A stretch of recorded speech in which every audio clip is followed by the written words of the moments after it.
Hi అండి. ఈరోజు మనం పప్పు చెకోడీలు ఎలా ప్రిపేర్ చేయాలో చూద్దాం. హాఫ్ కప్పు శనగపప్పుని 4 గంటల ముందు నానబెట్టేసుకొని, వడగట్టేసుకొని ఈ విధంగా ఆరబెట్టేసి తీసుకోండి.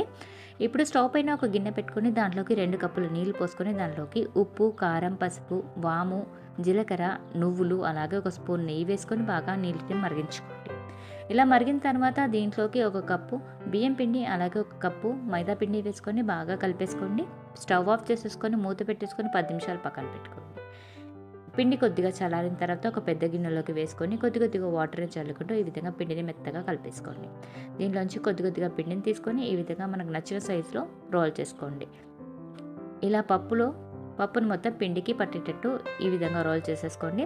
ఎడ్జెస్ అన్ని అంటబెట్టేసుకోండి.